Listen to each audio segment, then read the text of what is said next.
So continue ಮಾಡೋಣ third paragraph ಜೊತೆ. Third paragraph ಓದ್ತೀನಿ ಕೇಳಿಸ್ಕೊಳ್ಳಿ. क्षुधार्त रंति देव ने दिया करस्त थाल भी, तथा दतीची ने दिया परार्थ अस्ति जाल भी. उसी नर क्षितिजी ने स्वमास दान भी किया, सहर्ष वीर कर्ण ने शरीर चर्म भी दिया. अनित्य देह के लिए अनादि जीव क्या डरे, वही मनुष्य है कि जो मनुष्य के लिए मरे. ಸೊ ಈ ಪೋಯಮಲ್ಲಿ ಸೇಮ್ 2 ಲೈನ್ಸ್ನ ಕನ್ಸಿಡರ್ ಮಾಡಿ ಅವುಗಳ ಅರ್ಥಗಳನ್ನ ತಿಳ್ಕೊತಾ ಹೋಗೋಣ. ಸೊ ಸ್ಟಾರ್ಟ್ ಮಾಡೋಣ. ಫಸ್ಟ್, क्षुधार्त रंति देव ने दिया करस्त थाल भी, तथा दतीजी ने दिया ಪರಾರ್ಥ ಅಸ್ತಿ ಜಾಲ ಭಿ. ಇದರಲ್ಲಿ ಕ್ಷುಧಾರ್ಥ ರಂತಿ ದೇವ್, ಇದು ರಂತಿ ದೇವನ ಬಗ್ಗೆ ಮಾತಾಡ್ತಿದ್ದಾರೆ. ಸೊ ಈ ಪ್ಯಾರಾಗ್ರಾಫ್ ಅಲ್ಲಿ ನಮ್ಗೆ ಏನ್ ಹೇಳ್ತಾರೆ, ಮಹಾನ್ ಪುರುಷರು ಅಂತ ಯಾರ್ಯಾರು ಇರ್ತಾರೆ ಅವ್ರದ್ದು ಉದಾಹರಣೆಗಳನ್ನ ಇಲ್ಲಿ ಕವಿ ನಮ್ಗೆ ಕೊಟ್ಟಿದ್ದಾರೆ. ಸೊ ಆ ಉದಾಹರಣೆಗಳಲ್ಲಿ ಫಸ್ಟ್ ರಂತಿ ದೇವರಿದ್ದಾರೆ, ಮತ್ತೆ ಋಷಿ ದಧೀಚಿ ಅವರಿದ್ದಾರೆ, ಮತ್ತೆ ಕ್ಷಿತಿಶ್. ಕ್ಷಿತಿತ್ ಅಂದ್ರೆ ಅದು ಉಶಿನರ್ ದೇಶಕ್ಕೆ ರಾಜ ಶಿಬಿನ ಇಲ್ಲಿ ಕ್ಷಿತಿಚ್ ಅಂತ ಮೆನ್ಷನ್ ಮಾಡಿದ್ದಾರೆ. ಮತ್ತೆ ವೀರಶೂರ ಕರ್ಣ, ಇವರುಗಳ ಎಕ್ಸಾಂಪಲ್ನ ನಮಗೆ ಈ ಪ್ಯಾರಾಗ್ರಾಫ್ ಅಲ್ಲಿ ಕವಿ ಹೇಳಿದ್ದಾರೆ. ಸೊ ಕ್ಷುಧಾರ್ತ್, ಫಸ್ಟ್ ಕ್ಷುಧಾರ್ತ್ ಅಂದ್ರೆ ಏನಪ್ಪಾ ಅಂದ್ರೆ ಭೂಕ್ ಸೆ ಪರೇಶಾನ್ ಅಂತ ಇದೆ. ಭೂಕ್ ಸೆ ಪರೇಶಾನ್ ಅಂದ್ರೆ ಹಸಿವಿನಿಂದ ಬಳಲ್ತಿರೋ ಅಂತ ರಾಜ ಒಬ್ಬ ರಂತಿದೇವ ಅವರು. ಸೊ ಇದ್ರದ್ದು ಕಥೆ ಇದೆ, ಒಬ್ಬೊಬ್ರದ್ದು ಒಂದೊಂದು ಕಥೆ ಇದೆ. ಸೊ ಕರಸ್ಥ ಅಂದ್ರೆ ಹಾತ್ಕಿ, ಕೈಯಲ್ಲಿ ಉಳಿದಿರೋ ಅಂತ ಕೊನೆಯ ಏನು ಅನ್ನ ಊಟ ಇರುವಂತ ಪ್ಲೇಟ್. ಸೊ ಪರಾರ್ಥ का मतलब होता है पूरा. ಪರಾರ್ಥ ಅಂದ್ರೆ ಏನಪ್ಪಾ ಅಂದ್ರೆ ಪೂರಾ ಅಂದ್ರೆ ಇಡೀ. ಅಸ್ಥಿ ಜಾಲ್ ಭಿ ಅಂದ್ರೆ ಅಸ್ಥಿ ಪಂಜರ. ಅಸ್ಥಿ ಜಾಲ್ನ ನಾವೇನಂತೀವಿ ಹಡ್ಡಿಯೋಂಕ ಸಮೂಹ, ಹಿಂದಿಯಲ್ಲಿ ಏನಂತೀವಿ ಹಡ್ಡಿಯೋಂಕ ಸಮೂಹ ಅಂದ್ರೆ ನಮ್ಮ ಬೋನ್ಸ್ ಏನು ಮೂಳೆಗಳ ಸಮೂಹ, ಅದೇನಂತೀವಿ ಅಸ್ಥಿ ಪಂಜರ ಅಂತ ಅಂತೀವಿ. ಅದನ್ನ ಅಸ್ಥಿ ಜಾಲ ಅಂತ ಇಲ್ಲಿ ಮೆನ್ಷನ್ ಮಾಡಿದ್ದಾರೆ. ಸೊ ಇದರಲ್ಲಿ ಏನಪ್ಪ ಹೇಳಿದ್ರೆ ಅಂದ್ರೆ ಕ್ಷುಧಾರ್ಥ ರಂತಿ ದೇವನೇ ದಿಯಾ ಕರಸ್ತ್ ಥಾಲ್ ಭಿ ಅಂದ್ರೆ ಚಂದ್ರವಂಶದಲ್ಲಿ ಒಬ್ಬ ರಾಜ ಇರ್ತಾನೆ, ಅವ್ರ ಹೆಸರು ರಂತಿದೇವ ಅಂತ. ಸೊ ಅವ್ರೇನಾಗಿರ್ತಾರೆ, ತುಂಬಾನೇ ದಾನಿಗಳಾಗಿರ್ತಾರೆ, ತುಂಬಾನೇ ಉದಾರಿಗಳಾಗಿರ್ತಾರೆ. ಸೊ ಅವ್ರಿಗೇನಾಗಿರುತ್ತೆ ಅಂದ್ರೆ ಒಂದು 48 ಡೇಸು ಊಟ ನೀರು ಇಲ್ಲದೆ ಇರುವಂತ ಬದುಕುವಂತ ಪರಿಸ್ಥಿತಿ ಬಂದಿರುತ್ತೆ. ತುಂಬಾನೇ ಅಕಾಲ ಉಂಟಾಗಿರುತ್ತೆ. ಆ ಟೈಮಲ್ಲಿ 48 ಡೇಸು ಅವ್ರಿಗೆ ಊಟ ನೀರು ಇಲ್ಲದೆ ಅಂತಾರ, ಅವ್ರಿಗೆ ಅವ್ರ ಫ್ಯಾಮಿಲಿಗೆ ಎಂಟೈರ್ ಫ್ಯಾಮಿಲಿಗೆ ಊಟ ಇಲ್ದಿರೋ ಬದುಕುವಂತ ಪರಿಸ್ಥಿತಿ ಬಂದಿರುತ್ತೆ. ಸೊ 49th ಡೇ 49ನೇ ದಿನ ಏನಪ್ಪಾ ಅಂದ್ರೆ ಅವ್ರಿಗೆಲ್ಲ ಒಂದ್ ಕಡೆ ಊಟ ಮತ್ತೆ ನೀರು ಸಿಗುತ್ತೆ. ಸೊ ತುಂಬಾನೇ 48 ಡೇಸ್ ಊಟ ಇಲ್ದಿರೋ ತುಂಬಾನೇ ವೀಕ್ ಆಗಿದ್ದು ರಾಜ ಏನ್ ಮಾಡ್ತಾರೆ, ಊಟಕ್ಕೆ ಅಂತ ಹೋಗಿರ್ತಾರೆ. ಸೊ ಆ ಟೈಮಲ್ಲಿ ಏನ್ ಮಾಡ್ತಾರೆ ಅಂದ್ರಪ್ಪ, ಒಂದು ಬ್ರಾಹ್ಮಣ ಬರ್ತಾರೆ, ನಮ್ಗೆ ಹಸುವಾಗ್ತಿದೆ ಊಟ ಬೇಕು ಅಂತ. ಸೊ ಇವ್ರ ಮೊದಲೇ ಉದಾಹರಣೆಗಳಲ್ವಾ. ಸೊ ಅವ್ರು ಇದ್ದಿದ್ದ ಊಟದಲ್ಲಿ ಅವ್ರಿಗೆ ಊಟ ಬಡಿಸ್ತಾರೆ, ಅವ್ರು ಬ್ರಾಹ್ಮಣರು ತಿಂದು ಹೋಗ್ತಾರೆ. ಅದಾದ್ಮೇಲೆ ಇನ್ನು ಉಳಿದಿರೋ ಊಟ ಆದ್ರೂ ಎಲ್ಲರೂ ಸೇರಿ ತಿನ್ಬೋದು ಅನ್ನೋ ಟೈಮಲ್ಲಿ ಮತ್ತೆ ಒಬ್ಬ ಶೂದ್ರ ಬರ್ತಾನೆ. ಆ ಶೂದ್ರ ಬಂದ್ಬಿಟ್ಟು ಅವನು ಹಸಿವು ಅಂತಾನೆ. ಇವರು ಮತ್ತೆ ಆ ಊಟನ ಕೂಡ ಅವ್ರ ಜೊತೆ ಶೇರ್ ಮಾಡ್ತಾರೆ. ಸೊ ಇನ್ನೇನು ಒಬ್ಬನಿಗೆ ಆಗುವಷ್ಟು ಊಟ ಉಳಿದಿರುತ್ತೆ. ಆ ಥರ ಟೈಮಲ್ಲಿ ಏನಪ್ಪಾ ಅಂದ್ರೆ ಇನ್ನೇನು ಊಟ ಮಾಡಬೇಕು, ಆ ಟೈಮಲ್ಲಿ ಒಬ್ಬ ಏನಂತಾರ ಭಿಕ್ಷುಕ ಬರ್ತಾನೆ. ಅದ್ರ ಜೊತೆ ಕೆಲವೊಂದು ನಾಯಿಗಳು ಕೂಡ ಇರ್ತವೆ. ಸೊ ರಂತಿದೇವ ಏನಪ್ಪಾ ಅಂದ್ರೆ ಎಲ್ಲಾ ಪ್ರಾಣಿಗಳಲ್ಲೂ ಭಗವಂತನ ಕಾಣುವಂತ ಮನಸ್ಸು ಅವ್ರದ್ದು.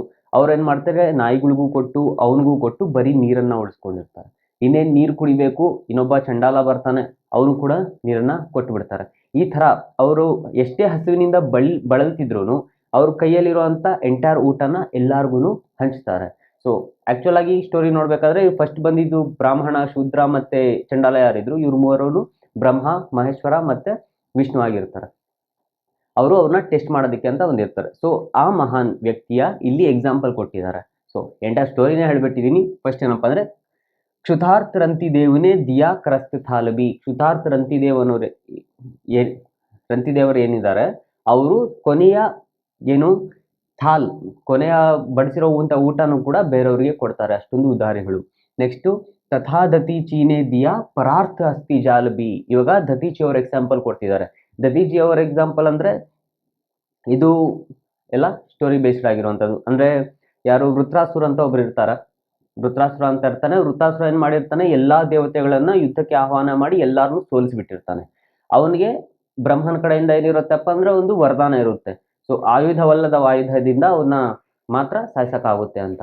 ಸೊ ಅದಕ್ಕೆ ವಿಷ್ಣು ಏನ್ ಮಾಡ್ತಾರೆ ಅಂದ್ರೆ ಋಷಿ ದತೀಜಿ ಅವರ ಇದು ಅಸ್ಥಿಗಳೇನಿದಾವೆ ಅಂದ್ರೆ ಬೋನ್ಸ್ ಏನಿದಾವೆ ಅವು ತುಂಬಾನೇ ಸ್ಟ್ರಾಂಗ್ ಇರುತ್ತೆ, ವಜ್ರಕ್ಕಿಂತ ಸ್ಟ್ರಾಂಗ್ ಇರುತ್ತೆ.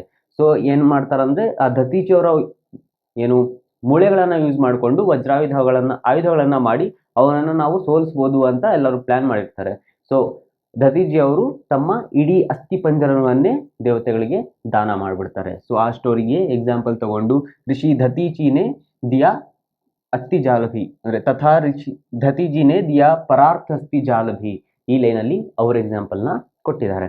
ನೆಕ್ಸ್ಟ್ ಟೂ ಲೈನ್ಸ್ ಏನಪ್ಪಾ ಅಂದ್ರೆ ಉಶೀನರ್ ಕ್ಷಿತೀಶ್ನೆ ಸ್ವಮಾಸ ದಾನ ಭಿ ಕಿಯಾ. ಸೊ ಇದು ಉಶೀನರ್ ರಾಷ್ಟ್ರದ ಒಬ್ಬ ರಾಜ, ಅವನ ಹೆಸರೇನಪ್ಪ ಶಿಬಿ. ಸೊ ಆ ಋಷೀನರ್ ಕ್ಷಿತೀಶ್ನೆ ಸ್ವಮಾಸ ದಾನ ಭಿ ಕಿಯಾ ಅಂದ್ರೆ ಅವನು ಸ್ವಯಂ ಮಾಂಸವನ್ನ ದಾನ ಮಾಡ್ತಾರೆ. ಸೊ ಯಾರಿಗೆ, ಇದ್ರದ್ದು ಒಂದು ಸ್ಟೋರಿ ಇದೆ. ಒಂದು ಹದ್ದು ಒಂದು ಪಾರಿವಾಳನ ತಿನ್ನೋ ಪ್ರಯತ್ನದಲ್ಲಿರುತ್ತೆ. ಸೊ ಆ ಪಾರಿವಾಳನ ಉಳಿಸ್ಬೇಕು ಅಂದ್ರೆ ಅದ್ರ ಅಮೌಂಟ್, ಆ ಪಾರಿವಾಳ ಎಷ್ಟು ವೇಟ್ ಇರುತ್ತೆ ಅಷ್ಟು ವೇಟ್ದು ಮಾಂಸವನ್ನ ಹದ್ದುಗೆ ಕೊಡೋದಿರುತ್ತೆ. ಅವಾಗ ಇವ್ರು ಏನ್ ಮಾಡ್ತಾರೆ, ತಮ್ಮ ಬಾಡಿ ಪಾರ್ಟ್ಸ್ ಇರುವಂತ ಮಾಂಸನ ಒಂದು ಕಡೆ ಪಾರಿವಾಳನ ಇಟ್ಟು ಇನ್ನೊಂದು ಕಡೆ ಮಾಂಸನ ಇಟ್ಟು ತೂಕ ಹಾಕ್ತಿರ್ತಾರೆ. ಬಟ್ ಪಾರಿವಾಳ ತುಂಬಾನೇ ಹೆವಿ ವೇಟ್ ಇರುತ್ತೆ. ಅದಕ್ಕೆ ಏನ್ ಮಾಡ್ತಾರೆ, ಅವರೇ ಹೋಗ್ಬಿಟ್ಟು ಆ ತಕ್ಕಡಿಯಲ್ಲಿ ಕೂತ್ಕೋತಾರೆ ಆ ಪಾರಿವಾಳನ ಉಳಿಸೋದಿಕ್ಕೆ. ಸೊ ಇಲ್ಲೇನು ಆ ಪಾರಿವಾಳನ ಉಳಿಸೋದಿಕ್ಕೆ ಇವರು ತಮ್ಮ ಮಾಂಸವನ್ನ ಇವರು ದಾನ ಮಾಡ್ತಿದ್ದಾರೆ. ಸೊ ಅದನ್ನ ಇಲ್ಲಿ ಹೇಳ್ತಿದ್ದಾರೆ. ನೆಕ್ಸ್ಟ್ ಸಹರ್ಷ ವೀರ್ ಕರ್ಣನೆ ಶರೀರ ಚರ್ಮ ಭಿ ದಿಯಾ. ಸೊ ಇದ್ರಲ್ಲಿ ನಾನು ನಿಮಗೆ ಮೀನಿಂಗ್ಸ್ ಹೇಳಿಲ್ಲಲ್ಲ. ಸೊ ಉಶೀನರ್ ಕೆ ರಾಜ ಶಿಬಿ, ಅದನ್ನ क्षितिश ಅಂತ ಇದು ಮಾಡಿದ್ದಾರೆ.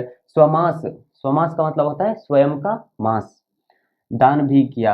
सहर्ष वीर कर्ण ने शरीर चर्म भी दिया. सहर्ष का मतलब होता है खुशी से, ಅಂದ್ರೆ ಆನಂದದಿಂದ. ವೀರ್ ಕರ್ಣನೆ ಶರೀರ ಚರ್ಮ ಭಿ ದಿಯಾ, ಇಲ್ಲಿ ಶರೀರ್ ಚರ್ಮ ಯಾವ್ದನ್ನ ರೆಪ್ರೆಸೆಂಟ್ ಮಾಡಿದಾರ ಅಂದ್ರೆ ಶರೀರ್ ಕಾ ಕವಚ್. ಅವರ ಕವಚ ಏನಿತ್ತು, ಅವರ ಕವಚ ಅವರ ಚರ್ಮದ ತರ ಇತ್ತು, ಅದು ಒಂದು ಅವರ ದೇಹದ ಭಾಗವಾಗಿತ್ತು. ಆ ತರ ಇದ್ದಿದ್ದ ಕವಚವನ್ನ ಇವರು ದಾನ ಮಾಡಿದ್ದಾರೆ ಅಂತ ಹೇಳ್ತಿದ್ದಾರೆ. ಸೊ ವೀರಶೂರ ಕರ್ಣರವರ ಸ್ಟೋರಿ ಎಲ್ಲರಿಗೂ ಗೊತ್ತೇ ಇರುತ್ತೆ. क्षितिश ಅವ್ರದ್ದು ಅಂದ್ರೆ ಆ ಹದ್ದುಯಿಂದ ಪಾರಿವಾಳನ ಉಳಿಸೋದಕ್ಕೆ ತಮ್ಮ ಮಾಂಸವನ್ನ ದಾನ ಮಾಡ್ತಾರೆ. ಅದನ್ನ ಈ ಟೂ ಲೈನ್ಸ್ ಅಲ್ಲಿ ಎಕ್ಸ್ಪ್ಲೈನ್ ಮಾಡ್ತಿದ್ದಾರೆ. ನೆಕ್ಸ್ಟ್ अनित्य देह के लिए अनादि जीव क्या डरे वही मनुष्य है कि जो मनुष्य के लिए मरे. ಇದರಲ್ಲಿ ಅನಿತ್ಯ का मतलब होता है नश्वर. ಅನಿತ್ಯ ದೇಹ ಅಂದ್ರೆ ನಶ್ವರ ಶರೀರದ ಬಗ್ಗೆ ಹೇಳ್ತಿದ್ದಾರೆ. ಈ ನಶ್ವರ ಶರೀರ ಬಗ್ಗೆ ಜೀವಿಗಳು ಯಾಕಷ್ಟು ಯೋಚನೆ ಮಾಡಬೇಕು, ಯಾಕಷ್ಟು ತಲೆ ಕೆಡಿಸ್ಕೋಬೇಕು? ಯಾಕಂದ್ರೆ ವಹಿ ಮನುಷ್ಯ ಹೈ ಕಿ ಜೋ ಮನುಷ್ಯಕ್ಕೆ ಲಿಯೇ ಮರೆ. ನಿಜವಾದ ಮನುಷ್ಯ ಯಾರಪ್ಪ ಅಂದ್ರೆ ಯಾರು ಮನುಷ್ಯರಿಗೋಸ್ಕರ ಸಾಯ್ತಾನೋ ಅಂದ್ರೆ ಮನುಷ್ಯರಿಗೋಸ್ಕರ ಅಂಕಿತವಾಗಿಸ್ತಾನೋ ತನ್ನ ಜೀವನವನ್ನ, ಅವನೇ ನಿಜವಾದ ಮನುಷ್ಯ ಅಂತ ಇಲ್ಲಿ ಕವಿ ಹೇಳ್ತಿದ್ದಾರೆ. ಸೊ ಈ ಎಂಟೈರ್ ಪ್ಯಾರಾಗ್ರಾಫ್ ಏನಪ್ಪ ಅಂದ್ರೆ ಮಹಾನ್ ವ್ಯಕ್ತಿಗಳ ಉದಾಹರಣೆಗಳನ್ನ ಕೊಟ್ಟಿದ್ದಾರೆ. ಸೊ ಫಸ್ಟ್ ಏನಪ್ಪಾ ಅಂದ್ರೆ क्षुधार्तरंति देव ने दिया करस्त थाल भी तथा दतीची ने दिया परार्थ हस्ति जाल भी. ಅವರು ತಮ್ಮ ಊಟವನ್ನ ಕೊಟ್ಟರು, ಇವರು ತಮ್ಮ ಅಸ್ಥಿ ಪಂಜರವನ್ನೇ ಕೊಟ್ಟರು. उशीनर क्षितिशी ने स्वमास दान भी किया सहर्ष वीर कर्ण ने शरीर चर्म भी दिया. ಆನಂದದಿಂದ ಶರೀರದ ಚರ್ಮವನ್ನೇ ಕಿತ್ತು ದಾನವನ್ನ ಮಾಡ್ತಾರೆ. ಅನಿತ್ಯ ದೇಹಕ್ಕೆ ಲಿಯೇ ಅನಾದಿ ಜೀವ ಕ್ಯಾ ಡರೆ ವಹಿ ಮನುಷ್ಯ ಹೈ ಕಿ ಜೋ ಮನುಷ್ಯಕ್ಕೆ ಲಿಯೇ ಮರೆ. ಸೊ ಇದರದ್ದು ಪ್ರಸಂಗ ಮತ್ತೆ ವ್ಯಾಖ್ಯೆಯನ್ನ ಬರಿಬೇಕಾಗುತ್ತೆ. ಸೊ ಫಸ್ಟ್ ಪ್ರಸಂಗ ನೋಡೋಣ. ಪ್ರಸಂಗ starting 3 lines as it is. ಏನಪ್ಪಾ ಅಂದ್ರೆ ಏನಿತ್ತು, ಪ್ರಸ್ತುತ इस पद्य को हमारे हिंदी पाठ्य पुस्तक का स्पर्श भाग 2 से ली गई है और इसके कवि ಯಾರಿದ್ದಾರೆ, ಮೈಥಿಲಿ ಶರಣಗುಪ್ತ.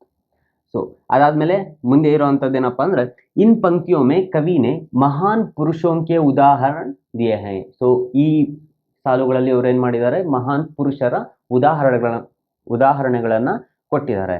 ಜಿನ್ಕಿ ಮಹಾನತಾಕೆ ಕಾರಣ ಉನ್ಹೇ ಯಾದ್ ಕಿಯಾ ಜಾತಾ ಹೈ. ಸೊ ಅವರ ಈ ಮಹಾನ್ ಕಾರ್ಯಗಳಿಂದ ಏನು ಇವತ್ತಿಗೂ ಕೂಡ ಅಂದ್ರೆ ಇದೆಷ್ಟೋ ಸಾವಿರ ವರ್ಷಗಳ ಹಳೆ ಕಥೆಗಳು ಇವು. ಸೊ ಅಂತ ಆ ಕಾಲದಲ್ಲಿರುವಂತ ಕಥೆಗಳನ್ನು ಕೂಡ ನಾವು ಆ ಮನುಷ್ಯನಿಗೂ ನೆನೆಸ್ಕೋತಿದ್ದೀವಿ. ಯಾಕೆ? ಅವರ ಈ ಮಹಾನ್ ಕಾರ್ಯಗಳಿಂದ. ಸೊ ಮೇನ್ ಟಾಪಿಕ್ ಇಷ್ಟರಲ್ಲಿ ಇರುವಂತ ಮೇನ್ ಏನು ಲೈನ್ ಇದೆ, ಮೇನ್ ಕಾನ್ಸೆಪ್ಟ್ ಏನಿದೆ ಅದನ್ನ ನಾವು ಪ್ರಸಂಗದಲ್ಲಿ ಬರೀಬೇಕು. ಅದೇನಪ್ಪಾ ಅಂದ್ರೆ ಇನ್ पंक्तियों में कवि ने महान पुरुषों के उदाहरण दिए हैं जिनके महानता के कारण उन्हें याद किया जाता है. ಸೊ ವ್ಯಾಖ್ಯೆಯಲ್ಲಿ ಏನು ಬರೀತೀವಿ, ಒಬ್ಬೊಬ್ಬರದೇ ಎಂಟೈರ್ ಸ್ಟೋರಿ ಬರೋ ಅವಶ್ಯಕತೆ ಇರಲ್ಲ, ಸಿಂಪಲ್ ಆಗಿ. कवि कहते हैं कि पौराणिक कथाएं ऐसी व्यक्तियों के उदाहरण से भरी पड़े हैं. ಹೌದಾ ಅಲ್ವಾ? ಸೊ ಪುರಾಣ ಕಥೆಗಳು ಏನಿದಾವೆ ಎಲ್ಲರೂ ಈ ತರ ವ್ಯಕ್ತಿಗಳಿಂದ ತುಂಬಿದೆ. ಒಬ್ಬೊಬ್ಬರದು ಮಹಾನ್ ಕಾರ್ಯಗಳನ್ನ ನಮಗೆ ಎತ್ತಿ ತೋರಿಸುತ್ತೆ. भरी पड़ी है जिन्होंने अपना पूरा जीवन दूसरों के लिए त्याग दिया जिसके कारण उन्हें आज तक याद किया जाता है. ಸೊ ಅವ್ರು ಏನು ಮಾಡಿರ್ತಾರೆ, ಬೇರೆಯವ್ರಿಗೋಸ್ಕರ ತಮ್ಮ ಜೀವನವನ್ನು ತ್ಯಾಗ ಮಾಡಿರ್ತಾರೆ. ಸೊ ಅಂಥವ್ರನ್ನ ಇವತ್ತಿಗೂ ಕೂಡ ನಾವು ನೆನೆಸ್ಕೋತೀವಿ. भूख से परेशान रतिदेव ने अपने हाथ की आखिरी थाली भी दान कर दी थी. ಅಂದ್ರೆ ಹಸಿವಿನಿಂದ ಬಳಲ್ತಿರುವಂತ ರತಿದೇವ್ ಕೂಡ ತಮ್ಮ ಕೈಯಲ್ಲಿದ್ದ ಕೊನೆಯ ತುತ್ತನ್ನ ಕೂಡ ಏನ್ ಮಾಡ್ತಾರೆ, दान ಮಾಡ್ತಾರೆ. और महर्षि दधीची ने तो अपने पूरे शरीर की हड्डियां वज्र बनाने के लिए दान कर दी थी. ಸೊ ವಜ್ರಾಯುಧ ಏನಿದೆ ಅದನ್ನ ಮತ್ತೆ ಇನ್ನು ಕೆಲವೊಂದು ಆಯುಧಗಳನ್ನ ದಧೀಜಿ ಅವರ ಬೋನ್ಸ್ ಮೂಳೆಗಳಿಂದ ಮಾಡಿರ್ತಾರೆ. ಸೊ ಅದನ್ನ ಮಾಡೋದಿಕ್ಕೆ ತಮ್ಮ ಇಡೀ ಶರೀರವನ್ನ ಅವರು ತ್ಯಾಗ ಮಾಡ್ತಾರೆ. उशीनर देश के राजा शिबी ने कबूतर की जान बचाने के लिए अपना पूरा मांस दान कर दिया था. ಸೊ ಈ ಉಶೀನರ್ ದೇಶದ ರಾಜ ಶಿಬಿ ಏನಿದ್ರು ಅವರು ಆ ಪಾರಿವಾಳವನ್ನು ಉಳಿಸ್ಕೊಳ್ಳೋದಕ್ಕೆ ತಮ್ಮ ಇಡೀ ದೇಹದ ಮಾಂಸವನ್ನೇ ಏನು ಮಾಡ್ತಾರೆ, ದಾನ ಮಾಡಿಬಿಡ್ತಾರೆ. ಸೊ वीर कर्ण ने अपने खुशी से अपने शरीर का कवच दान कर दिया था. ಸೊ ಶೂರವೀರ ಕರ್ಣ ಏನಿದ್ದಾರೆ ಇವರು ಸಂತೋಷದಿಂದ ತಮ್ಮ ಸಂತೋಷದಿಂದಾನೇ ಏನು ಮಾಡ್ತಾರೆ, ತಮ್ಮ ಕವಚವನ್ನ ದಾನ ಮಾಡ್ತಾರೆ. ಸೊ ಕವಚ ದಾನ ಮಾಡೋವಂಥದ್ದು ಬಿಚ್ಚು ಕೊಟ್ಬಿಡೋವಂಥದ್ದು ಇರಲಿಲ್ಲ, ಅದು ಅವರ ದೇಹದ ಭಾಗ ಆಗಿತ್ತು. ಅಂಥದನ್ನು ಕೂಡ ಅವರು ಖುಷಿಯಿಂದ ದಾನ ಮಾಡಿದ್ರು. कवि कहते हैं कि मनुष्य इस नश्वर शरीर के लिए क्यों डरता है, क्योंकि मनुष्य वही कहलाता है जो दूसरों के लिए अपने आप को ತ್ಯಾಗ कर देता है. ಸೊ ಕವಿ ಏನಪ್ಪ ಹೇಳ್ತಾರೆ ಅಂದರೆ, ಮನುಷ್ಯ ಯಾಕೆ ಈ ನಶ್ವರ ಶರೀರದ ಬಗ್ಗೆ ಅಷ್ಟು ಭಯ ಪಡ್ತಾನೆ? ಯಾಕಂದರೆ ನಿಜವಾದ ಮನುಷ್ಯ ಯಾರಪ್ಪ ಅಂದರೆ, ಯಾರು ಮನುಷ್ಯರಿಗೋಸ್ಕರ ತನ್ನನ್ನು ತಾನು ತ್ಯಾಗ ಮಾಡ್ತಾನೋ ಅವನೇ ನಿಜವಾದ ಮನುಷ್ಯ ಅಂತ ಕವಿ ಇದರಲ್ಲಿ ನಮಗೆ ಹೇಳ್ತಿದ್ದಾರೆ. ಸೊ ಇಷ್ಟರಲ್ಲಿ ಅದರ ಅರ್ಥ ಮತ್ತು ತುಂಬ ಡೀಟೇಲ್ ಒಂದೊಂದ್ರದ್ದು ಸ್ಟೋರಿನ ಹೇಳಿದ್ದೀನಿ. ಸೊ ಅರ್ಥ ಆಗಿದೆ ಅಂತ ಅನ್ಕೋತೀನಿ. ನೆಕ್ಸ್ಟ್ ಹೋಗೋಣ, 4th ಪ್ಯಾರಾಗ್ರಾಫ್ ಏನು ಹೇಳುತ್ತೆ ಅನ್ನೋದನ್ನ ನೋಡೋಣ.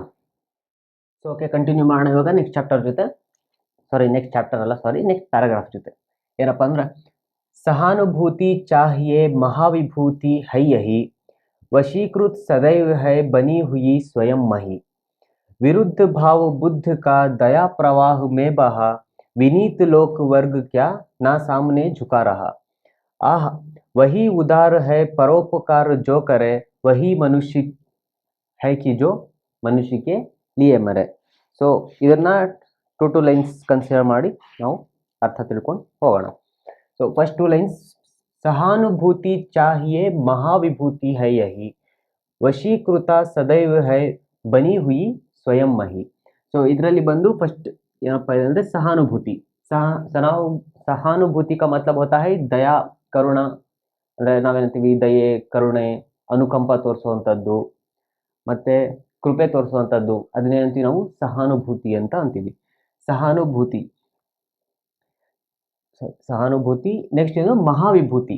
ಇಲ್ಲಿ ಮಹಾವಿಭೂತಿ ಯಾವುದನ್ನ ಹೇಳ್ತಿದ್ದಾರೆ ಅಂದರೆ, ಸಬ್ಸೆ ಬಡಿ ಸಂಪತ್ತಿ.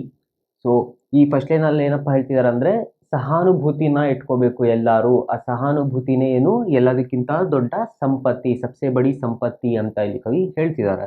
ನೆಕ್ಸ್ಟ್ वशीकृता सदैव है बनी हुई स्वयं मही. सो वशीकृತ का मतलब होता है वश में करने वाला. ಸೊ ವಶದಲ್ಲಿ ಇಟ್ಕೊಳ್ಳೋಂಥದ್ದು, ಕಂಟ್ರೋಲ್ ಇಟ್ಕೊಳ್ಳೋಂಥದ್ದನ್ನ ಏನಂತ ಇಲ್ಲಿ ವಶೀಕೃತ. ಸೊ ವಶೀಕರಣ ಶಬ್ದವನ್ನ ಕೇಳಿರ್ತೀವಿ. ಸೊ ಇಲ್ಲಿ ವಶೀಕೃತ ಅಂದರೆ ವಶ್ ಮೇ ಕರ್ಣ, ವಶದಲ್ಲಿ ಅಂದರೆ ಕಂಟ್ರೋಲ್ ಇಟ್ಕೊಳ್ಳೋಂಥದ್ದು. ನೆಕ್ಸ್ಟ್ ಮಾಹಿ, ಸ್ವಯಂ ಮಾಹಿ. ಮಾಹಿ ರೆಪ್ರೆಸೆಂಟು ಯಾರು, ಗಾಡ್ ಶಿವ, ಈಶ್ವರನನ್ನ ಇಲ್ಲಿ ಮಾಹಿ ಅಂತ ರೆಪ್ರೆಸೆಂಟ್ ಮಾಡಿದ್ದಾರೆ. ಸೊ ಈ 2 ಲೈನ್ಸ್ ಏನಪ್ಪ ಹೇಳ್ತಿದ್ದಾರೆ, ಸಹಾನುಭೂತಿ ಚಾಹಿಯೇ ಮಹಾವಿಭೂತಿ ಹೈ ಯಹಿ. ಎಲ್ಲರೂ ಸಹಾನುಭೂತಿಯನ್ನ ಹೊಂದಿರಬೇಕು, ಸಹಾನುಭೂತಿಯನ್ನ ಇಟ್ಕೊಂಡಿರಬೇಕು. ಆ ಸಹಾನುಭೂತಿ ಅಂದ್ರೆ ಏನು, ಕರುಣೆ, ದಯೆ, ಅನುಕಂಪ ಇವುಗಳು ಇಟ್ಕೊಂಡಿರಬೇಕು. ಮತ್ತೆ ನಮಗೆ ತುಂಬಾನೇ ದೊಡ್ಡ ಸಂಪತ್ತಿ, ಸಬ್ಸೆ ಬಡಿ ಸಂಪತ್ತಿನೇ ಆ ಸಹಾನುಭೂತಿ. ಜೊತೆಗೆ ವಶೀಕೃತ ಸದೈವ ಹೈ ಬನಿ ಹುಯಿ ಸ್ವಯಂ ಮಹಿ. ಏನಪ್ಪ ಅಂದರೆ, ಯಾರು ಆ ಸಹಾನುಭೂತಿ ಇಟ್ಕೊಂಡಿರ್ತಾರೋ, ಯಾರು ದಯೆ ಕರುಣೆಯನ್ನು ಇಟ್ಕೊಂಡಿರ್ತಾರೋ ಅವರಲ್ಲಿ ಏನು, ಈಶ್ವರನು ಕೂಡ ಅವರ ವಶದಲ್ಲಿರ್ತಾನೆ. ಅಂದರೆ ಏನಪ್ಪ ಅಂದರೆ, ಅರ್ಥ ಏನಪ್ಪ ಅಂದರೆ, ವಶದಲ್ಲಿರ್ತಾನೆ ಅಂದರೆ ಈಶ್ವರನು ಯಾವಾಗೂ ಅವರ ಜೊತೆ ಇರ್ತಾನೆ, ಅವರಿಗೆ ಸಹಾಯ ಮಾಡ್ತಿರ್ತಾನೆ ಅಂತ ಕವಿ ಇದರಲ್ಲಿ ಹೇಳ್ತಿದ್ದಾರೆ. ನೆಕ್ಸ್ಟ್ 2 ಲೈನ್ಸ್ ಏನಪ್ಪ ಅಂದರೆ, ವಿರುದ್ಧ ಭಾವ ಬುದ್ಧ ಕಾ ದಯಾ ಪ್ರವಾಹ ಮೇ ಬಹ, ವಿನೀತ್ ಲೋಕ ವರ್ಗ ಕ್ಯಾ ನಾ ಸಾಮನೆ ಝುಕಾ ರಹ. ಸೊ ಇಲ್ಲೇನಪ್ಪ ಅಂದ್ರೆ ವಿರುದ್ಧ ಭಾವ. ವಿರುದ್ಧ ಭಾವ का मतलब होता है खिलाफ होना, ಅಂದ್ರೆ ವಿರುದ್ಧವಾಗೋದು, ನಿಯಮಗಳಿಗೆ ವಿರುದ್ಧವಾಗೋದು, ಅಪೋಸಿಟ್ ಹೋಗುವಂಥದ್ದನ್ನ ಇಲ್ಲಿ ಏನಂತಿದ್ದಾರೆ, ವಿರುದ್ಧ ಭಾವವನ್ನ ತೋರಿಸ್ತಿದ್ದಾರೆ. ಏನಪ್ಪಾ ಅಂದ್ರೆ ಈ ಲೋಕದ ನೀತಿ ನಿಯಮಗಳಿಂದ ಜನರ ಕಷ್ಟಗಳನ್ನ ನೋಡಿ ಬುದ್ಧ ಏನ್ ಮಾಡ್ತಾರೆ ಅಂದ್ರೆ ಆ ಲೋಕದ ನೀತಿ ನಿಯಮಗಳೇನಿದೆ ಅದಕ್ಕೆ ವಿರುದ್ಧವಾಗ್ತಾರೆ. ಹೌದಲ್ವಾ? ಅವರು ಬದಲಾವಣೆಗಳನ್ನ ತರಬೇಕು ಅಂದ್ರೆ ಇರುವಂತ ನೀತಿ ನಿಯಮಗಳಿಗೆ ವಿರುದ್ಧವಾಗ್ತಾರೆ. ಸೊ ಅವರ ಆ ವಿರುದ್ಧ ಭಾವ ಏನು ದಯೆಯ ಪ್ರವಾಹದಲ್ಲಿ ಹರಿದು ಹೋಗುತ್ತೆ. ಅಂದ್ರೆ ಆ ವಿರುದ್ಧ ಭಾವ ಕೂಡ ಏನನ್ನು ತೋರಿಸ್ತಿರುತ್ತೆ, ದಯೆಯನ್ನ ತೋರಿಸ್ತಿರುತ್ತೆ. ಸೊ ಇಲ್ಲಿ ಕವಿ ಈ ಲೈನಲ್ಲಿ ಏನಪ್ಪಾ ಹೇಳ್ತಿದಾರೆ ಅಂದ್ರೆ ದಯೆ ಮತ್ತೆ ಕರುಣೆಗೆ ಬೆಸ್ಟ್ ಎಕ್ಸಾಂಪಲ್, ಒಳ್ಳೆ ಉದಾಹರಣೆ ಬಂದು ಬುದ್ಧನನ್ನ ತೋರಿಸ್ತಿದ್ದಾರೆ. ಜೊತೆಗೆ ವಿನೀತ್ ಲೋಗ್ ವರ್ಗ ಕ್ಯಾ ನಾ ಸಾಮನೆ ಜುಕಾರಹ, ಅವರು ಲೋಕದ ನೀತಿ ನಿಯಮಗಳಿಗೆ ವಿರುದ್ಧವಾದ್ರು ಕೂಡ ಈ ವಿನೀತ ಲೋಕ ವರ್ಗಗಳೇನಿದ್ವು, ಜನ ಏನಿದ್ರು, ಅವ್ರ ಮುಂದೆ ಏನ್ ಮಾಡಿದ್ರು, ವಿರುದ್ಧವಾಗಿದ್ರ ಬುದ್ಧನಿಗೆ? ಇಲ್ಲ ತಾನೆ. ಏನಾಗಿದ್ರು, ನಾ ಸಾಮನೆ ಜುಕಾರಹ ಅಂದ್ರೆ ಅವ್ರ ಮುಂದೆ ಎಲ್ಲರೂ ತಲೆ ಬಾಗಿರ್ಲಿಲ್ವಾ ಅಂತ ಇಲ್ಲಿ ಪ್ರಶ್ನೆ ಮಾಡ್ತಿದ್ದಾರೆ. ಸೊ ಈ ಲೈನ್ಸ್ ಅಲ್ಲಿ ಕವಿ ಏನಪ್ಪ ಹೇಳ್ತಿದ್ದಾರೆ ಅಂದ್ರೆ ಬುದ್ಧನನ್ನ ದಯೆ ಮತ್ತೆ ಕರುಣೆಗೆ ಏನು ಬೆಸ್ಟ್ ಎಕ್ಸಾಂಪಲ್ಸ್ ನ ಕೊಡ್ತಿದ್ದಾರೆ. ನೆಕ್ಸ್ಟ್ 2 ಲೈನ್ಸ್ ಅಲ್ಲಿ ವಹಿ ಉದಾರ ಹೈ ಪರೋಪಕಾರ ಜೋ ಕರೆ ವಹಿ ಮನುಷ್ಯ ಹೈ ಕಿ ಜೋ ಮನುಷ್ಯ ಕೆ ಲಿಯೆ ಮರೆ. ಸೊ ಉದಾರ್ का मतलब होता है ದಯಾಳು, ದಯೆ ತೋರಿಸುವಂತದ್ದು. ಉದಾರ ಅಂದ್ರೆ ಉದಾರ ಹೃದಯದವರು, ಉದಾರ ಮನಸ್ಸುಳ್ಳವರು ಅಂತ ಏನಂತೀವಿ ನಾವು. ಅಂದ್ರೆ ಏನು, ದಯೆ, ಎಲ್ಲರಿಗೋಸ್ಕರನು ಕರುಣೆ ದಯೆ ಯಾರಿರುತ್ತೋ ಅವ್ರನ್ನ ಇಲ್ಲಿ ನಾವು ಉದಾರ ಅಂತಿದೀವಿ. ಮತ್ತೆ ಪರೋಪಕಾರ का मतलब होता है दूसरों पर किया गया उपकार, ಬೇರೆಯವರ ಮೇಲೆ ಏನು ಉಪಕಾರವನ್ನ ಮಾಡ್ತೀವೋ ಅದನ್ನ ನಾವೇನಂತೀವಿ ಪರೋಪಕಾರ. ಉಪಕಾರ, ಪರರಿಗೆ ಮಾಡುವಂತ ಉಪಕಾರವನ್ನ ನಾವೇನಂತೀವಿ ಪರೋಪಕಾರ ಅಂತ ಹೇಳ್ತೀವಿ. ಸೊ ಇಲ್ಲಿ ಏನಪ್ಪ ಹೇಳ್ತೀವಿ ಅಂದ್ರೆ ವಹಿ ಉದಾರ್ ಹೈ ಪರೋಪಕಾರ ಜೋ ಕರೆ, ಯಾರು ಪರರಿಗೆ ಉಪಕಾರವನ್ನ ಮಾಡ್ತಾರೆ, ಯಾರು ಈ ಪರೋಪಕಾರವನ್ನ ಮಾಡ್ತಾರೋ ಅವರು ಉದಾರಿಯಾಗಿರ್ತಾರೆ, ಅವರು ದಯವುಳ್ಳವರಾಗಿರ್ತಾರೆ. ಮತ್ತೆ ವಹಿ ಮನುಷ್ಯ ಹೈ ಕಿ ಜೋ ಮನುಷ್ಯಕ್ಕೆ ಲಿಯೆ ಮರೆ, ಯಾರು ಮನುಷ್ಯರಿಗೋಸ್ಕರ ಸಾಯ್ತಾರೋ ಅವರೇ ನಿಜವಾದ ಮನುಷ್ಯರು ಅಂತ ಇದರಲ್ಲಿ ಕವಿ ಹೇಳ್ತಾರೆ. ಸೊ ಇಷ್ಟು ಕಠಿಣ ಪದಗಳ ಅರ್ಥ. ಅಷ್ಟು ಕಠಿಣ ಏನಿಲ್ಲ. ಸಹಾನುಭೂತಿ ಅಂದ್ರೆ ಏನು, ದಯೆ ಕರುಣೆ. ಮಹಾವಿಭೂತಿ ಅಂದ್ರೆ ಸಬ್ಸೆ ಬಡಿ ಸಂಪತ್ತಿ, ಎಲ್ಲದಕ್ಕಿಂತ ದೊಡ್ಡ ಆಸ್ತಿ ಅಂದ್ರೆ ಸಬ್ಸೆ ಬಡಿ ಸಂಪತ್ತಿ. ಇದರಲ್ಲಿ ಕೆಲವೊಂದು ಕಡೆ ಏನ್ ಮೆನ್ಷನ್ ಮಾಡ್ತೀವಿ ಅಂದ್ರೆ ಧನ್ ಹೈ ಅಂದ್ರೆ ಅದೇ ನಿಜವಾದ ಧನ, ಸಂಪತ್ತು ಅಂತ ಹೇಳ್ತೀವಿ.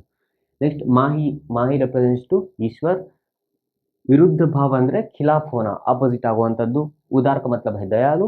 ಫೈನಲಿ ಪರೋಪಕಾರ ಅಂದ್ರೆ ಪರರಿಗೆ ಮಾಡುವಂತ ಉಪಕಾರ, ಜೋ दूसरों पर किया गया उपकार वो परोपकार. नेक्स्ट इन पंक्तियों की हम प्रसंग और व्याख्या कैसे करेंगे. प्रसंग ಅಲ್ಲಿ प्रस्तुत कविता हमारे हिंदी पाठ्य पुस्तक स्पर्श भाग 2 से ली गई है और इसके कवि मैथिली शरण गुप्त हैं. और ಇದರಲ್ಲಿರುವಂತ ಮೇನ್ ಟಾಪಿಕ್ ನಾವು ಇದರಲ್ಲಿ ಮೆನ್ಷನ್ ಮಾಡಬೇಕು. ಏನಪ್ಪಾ ಅಂದ್ರೆ इन पंक्तियों में कवि ने महात्मा बुद्ध का उदाहरण देते हुए दया करुणा को सबसे बड़ा धन बताया है. ಹೌದಲ್ವಾ? ಸೊ ಈ ಲೈನ್ಸ್ ಅಲ್ಲಿ ಕವಿನೇ ಮಹಾತ್ಮ ಬುದ್ಧ का उदाहरण देते हुए ಬುದ್ಧನ ಉದಾಹರಣೆಯನ್ನ ಕೊಡ್ತಾ ದಯಾ ಕರುಣಾ को सबसे बड़ा ಧನ್ बताया गया है, ದಯೆ ಮತ್ತೆ ಕರುಣೆಯನ್ನ ತುಂಬಾ ದೊಡ್ಡ ಸಂಪತ್ತು ಅಂತ ಕವಿ ಇಲ್ಲಿ ಹೇಳ್ತಿದ್ದಾರೆ. ಸೊ ಅದು ಯಾವ ತರ ಹೇಳ್ತಿದ್ದಾರೆ ಅನ್ನೋದನ್ನ ನಾವು ವ್ಯಾಖ್ಯೆಯಲ್ಲಿ ಎಕ್ಸ್ಪ್ಲೇನ್ ಮಾಡಬೇಕು. ಸೊ ವ್ಯಾಖ್ಯಾ कवि कहता है कि मनुष्यों के मन में दया करुणा का भाव होना चाहिए. ಕವಿ ಏನು ಹೇಳ್ತಿದ್ದಾರೆ, ಮನುಷ್ಯರ ಮನಸ್ಸಿನಲ್ಲಿ ಕರುಣೆ ಮತ್ತೆ ದಯೆಗಳ ಭಾವನೆ ಇರಬೇಕು. ಯಹಿ ಸಬ್ಸೆ ಬಡಾ ಧನ್ ಹೈ, ಅದೇ ಎಲ್ಲರಿಗೂ ತುಂಬಾ ದೊಡ್ಡ ಸಂಪತ್ತು. स्वयं ईश्वर भी ऐसे लोगों के साथ रहते हैं. इलिದೆ ವಶೀಕೃತ ಸದೈವ್ ಹೈ ಬನಿ ಹುಯಿ ಸ್ವಯಂ ಮಹಿ. ಸ್ವಯಂ ಈಶ್ವರನು ಕೂಡಾನು, ಸ್ವಯಂ ಈಶ್ವರ್ ಭಿ ಐಸೆ ಲೋಗೋಂ ಕೆ ಸಾಥ್ ರಹತೆ ಹೈ. ಈ ತರ ಮನುಷ್ಯ ಯಾರು ಕರುಣೆ ದಯೆ ಹೊಂದಿರ್ತಾರೋ ಅವ್ರ ಜೊತೆ ಸ್ವಯಂ ಈಶ್ವರನೇ ಇರ್ತಾನೆ. इसका सबसे बड़ा उदाहरण महात्मा बुद्ध है. ಅದಕ್ಕೆ ಬೆಸ್ಟ್ ಎಕ್ಸಾಂಪಲ್ ಬಂದು ಬುದ್ಧ. नेक्स्ट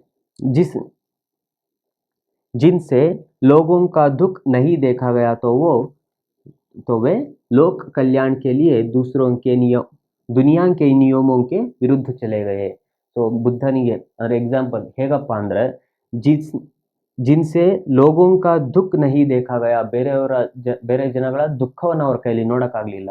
ಅದಕ್ಕೆ ಅವ್ರು ಏನಪ್ಪ ಮಾಡಿದ್ರು, लोग दुनिया के नियमों के ವಿರುದ್ಧ ಚಲೆ ಗಯೆ ಖಿಲಾಫ್ ಚಲೆ ಗಯೆ ಅಂದರೆ ಈ ಜಗತ್ತಿನ ನಿಯಮಗಳೇನಿದಾವೆ ಆ ನಿಯಮಗಳ ವಿರುದ್ಧವಾಗಿ ಇವರು ಹೋರಾಟವನ್ನು ಸ್ಟಾರ್ಟ್ ಮಾಡ್ತಾರೆ. ಸೊ ಇದರಿಂದ ಏನಾಗುತ್ತೆ, ಇವತ್ತಿನವರೆಗೂ ನಾವು ಬುದ್ಧನ ಬಗ್ಗೆ ಮಾತಾಡ್ತೀವಿ. ಸೊ ನಾವು ಸ್ಟಾರ್ಟಿಂಗಲ್ಲಿ ಹೇಳಿದ್ವಿ, ಮಹಾಪುರುಷರು ಏನಿರ್ತಾರೆ ಅವರ ಮಹಾನ್ ಕೆಲಸಗಳಿಂದ ನಾವು ಇವತ್ತಿಗೂ ಕೂಡ ಅವರನ್ನ ನೆನಪಿಸ್ಕೋತೀವಿ ಅಂತ ಲಾಸ್ಟ್ ಪ್ಯಾರಾಗ್ರಾಫ್ಸ್ ಅಲ್ಲಿ ಓದಿದೀವಿ. ಅದೇ ಇಲ್ಲಿ ಕೂಡ ರೆಪ್ರೆಸೆಂಟ್ ಮಾಡ್ತಿದೆ. ಈ ತರ ಮಹಾನ್ ಕಾರ್ಯಗಳಿಂದ ಬುದ್ಧನನ್ನು ಕೂಡ ನಾವು ಇವತ್ತಿನಗೂ ನೆನೆಸ್ಕೋತೀವಿ ಅಂತ ಇಲ್ಲಿ ಕವಿ ಹೇಳ್ತಾರೆ. ಸೊ ಈ ನಮ್ಮ ಮನುಷ್ಯತೆಯ ಬಗ್ಗೆ ನೆಕ್ಸ್ಟ್ ಇನ್ನೇನೇನು ಹೇಳ್ತಾರೆ ಅನ್ನೋದು ಕಂಟಿನ್ಯೂ ಮಾಡೋಣ.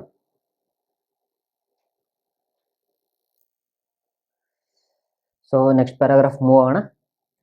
रहो ना भूल के कभी मदाद तुच्छ वित्त में, सनात जान आपको करो न गर्व चित्त में. अनाथ कौन है यहाँ त्रिलोकनाथ साथ है, दयालु दीन बंधु के बड़े विशाल हाथ है. अतीव भाग्यहीन है अधीर भाव जो करे, वही मनुष्य है कि जो मनुष्य के लिए मरे. ಸೊ ಈ ಲೈನ್ಸ್ ಅಲ್ಲಿ ಎರಡನೇ ಅರ್ಥ ಮಾಡ್ಕೊಂಡು ಹೋಗೋಣ. ಏನಪ್ಪಾ ಅಂದ್ರೆ, रहो ना भूल के कभी मदाध तुच्छ वित्त में, सनाथ जान आपको करो न गर्व चित्त में. ಇದರಲ್ಲಿ मदाद का मतलब होता है घमंड ಅಂದ್ರೆ ಹೆಮ್ಮೆ. और सनाथ का मतलब होता है जिसके साथ अपनों का साथ हो. ಸನಾಥ್ ಅಂದ್ರೆ ಯಾರ ಜೊತೆ ತಮ್ಮವರ ಜೊತೆ ಆಗಿರುತ್ತೋ, ಅಂದ್ರೆ ತಮ್ಮವರೆಲ್ಲರೂ ಜೊತೆಯಾಗಿರ್ತಾರೋ ಅಂಥವ್ರನ್ನ ಅದನ್ನ ಏನಂತ ಹೇಳ್ತಿದ್ವಿ ಇಲ್ಲಿ, ಸನಾಥ್ ಅಂತ ಹೇಳ್ತಿದೀವಿ. ಇದರಲ್ಲಿ ತುಚ್ಛ ಅಂದ್ರೆ ಬೇಕಾರ, ವೇಸ್ಟ್ ಅಂದ್ರೆ ಕೆಲ್ಸಕ್ಕೆ ಬಾರದೇ ಇರುವಂಥದ್ದು. ಜಾನ್ ಆಪ್ಕೋ ಕರೇನ ಗರ್ವ್ ಚಿತ್ ಮೇ, ಚಿತ್ ಅಂದ್ರೆ ಮನಸ್ಸು. ಸೊ ಇಲ್ಲಿ ಏನಪ್ಪಾ ಹೇಳ್ತಿದಾರೆ ಅಂದ್ರೆ, ಮದಾದ್ ತುಚ್ಛ, ರಹೋನಾ ಭೂಲ್ ಕೆ ಕಭಿ ಮದಾದ್ ತುಚ್ಛ ವಿತ್ ಮೇ ಅಂದ್ರೆ ಮರೆತು ಕೂಡ ಭೂಲ್ ಕರ್ ಭಿ ಐಸೆ घमंड में ना रहना चाहिए. जैसे घमंड, जिस पर घमंड पैसों पर, संपत्ति पर, यश पर. सो कवि कहना चाहते हैं कि कभी भी अपने संपत्ति पर गर्व ना करना चाहिए, घमंड नहीं करना चाहिए. और सनाथ जान आपको करो न गर्व चित्त में. ಚಿತ್ತ ಅಂದ್ರೆ ಮನಸ್ಸು. ಸೊ ಫಸ್ಟ್ ಅಲ್ಲಿ ಏನಪ್ಪ ಹೇಳ್ತೀವಿ ಅಂದ್ರೆ, ನಾವು ಯಾವತ್ತೂ ನಮ್ಮ ಆಸ್ತಿಯ ಬಗ್ಗೆ, ನಮ್ಮ ಸಂಪತ್ತಿನ ಬಗ್ಗೆ ನಮಗೆ ಹೆಮ್ಮೆ ಪಡಬಾರ್ದು. ನಮ್ಮ ಹತ್ರ ಇಷ್ಟೊಂದು ಸಂಪತ್ತು ಇದೆ ಅಂತ ನಾವು ಯಾವತ್ತೂ ಹೆಮ್ಮೆ ಪಡಬಾರ್ದು, ಹೆಮ್ಮೆಯನ್ನು ತೋರಿಸಬಾರ್ದು ಅಂತ ಹೇಳ್ತಿದ್ದಾರೆ. ಸೆಕೆಂಡ್ ಲೈನಲ್ಲಿ ಚಿತ್ತ ಮೇ ಅಂದ್ರೆ, और कभी ऐसा गर्व मत करो जैसा कि सब अपने साथ है. ಅಂದ್ರೆ ಏನಪ್ಪ ಹೇಳ್ತಿದ್ದಾರೆ, ನಮ್ಮವರೆಲ್ಲರೂ ನನ್ನ ಜೊತೆ ಇದ್ದಾರೆ ಅನ್ನುವಂಥ ಗರ್ವವನ್ನು ಕೂಡ ನಾವು ನಮ್ಮ ಮನಸ್ಸಿನಲ್ಲಿ ಬೆಳೆಸ್ಕೋಬಾರ್ದು ಅಂತ ಕವಿ ಇಲ್ಲಿ ಹೇಳ್ತಿದ್ದಾರೆ. ಸೊ ಇಲ್ಲಿ ಏನಪ್ಪ ಹೇಳ್ತಿದ್ದಾರೆ ಅಂದ್ರೆ, ಫಸ್ಟು ಏನು ಸಂಪತ್ತಿನ ಬಗ್ಗೆ ಹೆಮ್ಮೆ ಪಡಬಾರ್ದು ಅಂತ ಹೇಳ್ತಿದ್ದಾರೆ. ನೆಕ್ಸ್ಟ್ ಏನಪ್ಪ ಅಂದ್ರೆ, ನಮ್ಮವರೆಲ್ಲರೂ ನಮ್ಮ ಜೊತೆ ಇದ್ದಾರೆ ಅಂತ ನಾವು ಗರ್ವವನ್ನು ಪಡಬಾರ್ದು ಅಂತ ಹೇಳ್ತಿದ್ದಾರೆ. ಯಾಕೆ ಈ ಥರ ಹೇಳ್ತಿದ್ದಾರೆ ಇಲ್ಲಿ ಗೊತ್ತಾಗುತ್ತೆ ನೋಡಿ. अनाथ कौन है यहाँ त्रिलोकनाथ साथ है, दयालु दीनु बंधु के बड़े विशाल हाथ है. ಸೊ ಇದರಲ್ಲಿ त्रिलोकनाथ ಅಂದ್ರೆ ಏನಪ್ಪಾ ಅಂದ್ರೆ ಈಶ್ವರ್. और अनाथ का मतलब होता है ಅನಾಥರು. ಅದನ್ನ ಏನಂತೀವಿ, ಯಾರು ಇರೋದಿಲ್ವೋ ಅವರ ನಾವು ಅನಾಥರು ಅಂತೀವಿ. ಸೊ ಹಿಂದಿಯಲ್ಲಿ अनाथ का मतलब होता है जिसका कोई नहीं उनको हम अनाथ कहते हैं. दयालु दीन बंधु के, ದಯಾಲು ದೀನ್ ಬಂಧು. ಈ ದೀನ ಬಂಧು ಅಂತ ಯಾರನ್ನ ಹೇಳ್ತೀವಪ್ಪ ಅಂದ್ರೆ, ಫ್ರೆಂಡ್ ಆಫ್ ಪುವರ್ ಅಂತ ಅಂತೀವಿ. ಅಂದ್ರೆ ಬಡವರ ಬಂಧು, ಅವ್ರನ್ನ ದೀನ ಬಂಧು ಅಂತೀವಿ. ಅದನ್ನ ಕೂಡ ನಾವು ಇಲ್ಲಿ ಈಶ್ವರನ ರೆಪ್ರೆಸೆಂಟ್ ಮಾಡ್ತಿದೀವಿ. ಬಡೆ ವಿಶಾಲ ಹಾತ್ ಹೈ. ಸೊ ಯಾಕೆ ನಾವು ಯಾವತ್ತು ನಮ್ಮವರೆಲ್ಲರೂ ನಮ್ಮ ಜೊತೆ ಇದಾರೆ ಅಂತ ಗರ್ವವನ್ನು ಪಡಬಾರ್ದು ಅಂದ್ರೆ, ಅನಾಥ್ ಕೌನ್ ಹೈ ಯಹಾ ತ್ರಿಲೋಕನಾಥ್ ಸಾಥ್ ಹೈ. ಯಾಕಂದ್ರೆ ಈ ಪ್ರಪಂಚದಲ್ಲಿ ಅನಾಥರು ಅನ್ನೋರು ಯಾರಿದ್ದಾರೆ? क्योंकि कोई अनाथ नहीं, क्योंकि त्रिलोकनाथ सबके साथ है. त्रिलोकनाथ ಈಶ್ವರ್ ಭಗವಂತ ಏನಿದ್ದಾರೆ ಅವರು ಎಲ್ಲರ ಜೊತೆ ಇದ್ದಾರೆ. ಸೊ ಅದರಿಂದ ಯಾರು ಅನಾಥರಲ್ಲ. ಅದಕ್ಕೆ ನಾವು ನಮ್ಮವರು ಇದಾರೋ ಇಲ್ವೋ ಅಂತ, ಇದಾರೆ ಅನ್ನುವಂಥ ಗರ್ವವನ್ನು ಕೂಡ ನಾವು ತೋರಿಸಬಾರ್ದು. ಯಾಕಂದ್ರೆ ಇಲ್ಲದೆ ಇರುವಂಥವ್ರು ಯಾರು ಇಲ್ಲ ಅಂತ ಕವಿ ಇಲ್ಲಿ ಹೇಳ್ತಿದ್ದಾರೆ. ದಯಾಲು ದೀನು ಬಂಧುಕೆ ಬಡೆ ವಿಶಾಲ ಹಾತ್ ಹೈ.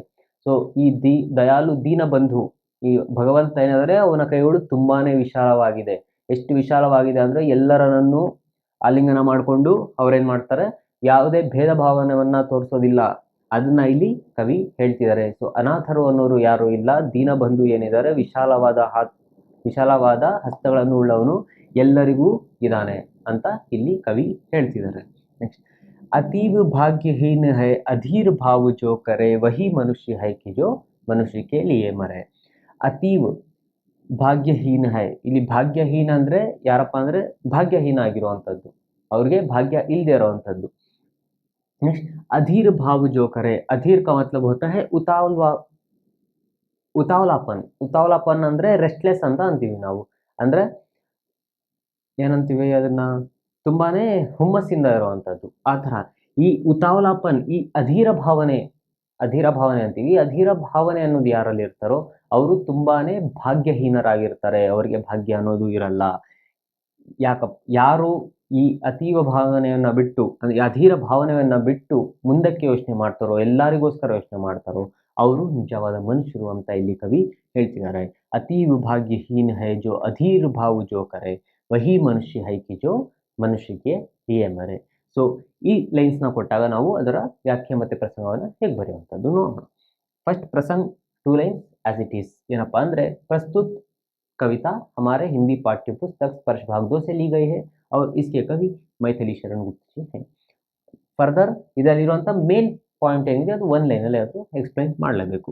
इन पंक्तियों में कवि कहता है कि ಸಂಪತ್ತಿ पर कभी घमंड नहीं करना चाहिए, ಸಂಪತ್ತಿನ ಮೇಲೆ ಯಾವತ್ತೂ ಹೆಮ್ಮೆ ಪಡಬಾರದು. और किसी को अनाथ नहीं समझना चाहिए क्योंकि ಈಶ್ವರ್ ಸಬ್ಕೆ ಸಾಥ್ ಹೈ. ನಮ್ಮ ಸಂಪತ್ತಿನ ಮೇಲೆ ಗರ್ವ ಪಡಬಾರ್ದು, ನಮ್ಮವ್ರು ಇದಾರೆ ಅಂತ ಗರ್ವ ಪಡಬಾರ್ದು, ಜೊತೆಗೆ ಯಾರಿಗೂ ನಾವು ಅನಾಥರು ಅಂತ ಅನ್ಕೋಬಾರ್ದು. ಯಾಕಪ್ಪ ಅಂದ್ರೆ ಈಶ್ವರ್ ಸಬ್ಕೆ ಸಾಥ್ ಹೈ, ಈಶ್ವರ ಭಗವಂತ ಎಲ್ಲರ ಜೊತೆ ಇದ್ದಾನೆ. ನೆಕ್ಸ್ಟ್ ವ್ಯಾಖ್ಯೆಯಲ್ಲಿ ಏನಪ್ಪಾ ಅಂದ್ರೆ, ಕವಿ ಕಹತಾ ಹೈ ಕಿ ಭೂಲ್ ಕರ್ ಭಿ ಕಭಿ ಸಂಪತ್ತಿ ಯಾ ಯಶ್ ಪರ್ ಘಮಂಡ್ ನಹಿ ಕರ್ನಾ ಚಾಹಿಯೆ.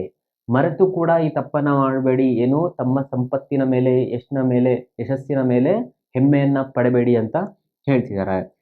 इस बात पर कभी गर्व नहीं करना चाहिए कि हमारे साथ हमारे अपनों का साथ है. ನಮ್ಮ ಜೊತೆ ನಮ್ಮವರ ಜೊತೆ ಇದೆ ಅಂತ ನಾವು ಯಾವತ್ತೂ ಗರ್ವವನ್ನು ಕೂಡ ಪಡಬಾರದು ಅಂತ ಹೇಳ್ತಿದ್ದಾರೆ. ಕ್ಯೋಂಕಿ ಯಾಕೆ ಈ ತರ ಹೇಳ್ತಿದ್ದಾರೆ, ಯಹಾ ಕೌನ್ ಸಾ ವ್ಯಕ್ತಿ ಅನಾಥ ಹೈ, ಈ ಪ್ರಪಂಚದಲ್ಲಿ ಯಾರು ಅನಾಥವಾಗಿದ್ದಾನೆ, ಯಾರು ಅನಾಥ ವ್ಯಕ್ತಿ, ಉಸ್ ಈಶ್ವರ್ ಕಾ ಸಾಥ್ सबके साथ है, ಈಶ್ವರನ ಜೊತೆ ಎಲ್ಲರ ಜೊತೆನೂ ಇದೆ. कवि कहता है कि वह व्यक्ति भाग्यहीन है जो इस प्रकार का ಉತಾವಲಾಪನ್ ರಕ್ತಾ है. ಸೊ ಈ ಥರ ಯೋಚನೆಯನ್ನ ಯಾರು ಮಾಡ್ತಾರೋ, ಈ ಥರ ಒಂದು ಹುಮ್ಮಸ್ಸಲ್ಲಿ ಯಾರು ಇರ್ತಾನೋ ಅವನು ನಿಜವಾದ ಭಾಗ್ಯಹೀನನಾಗಿರ್ತಾನೆ.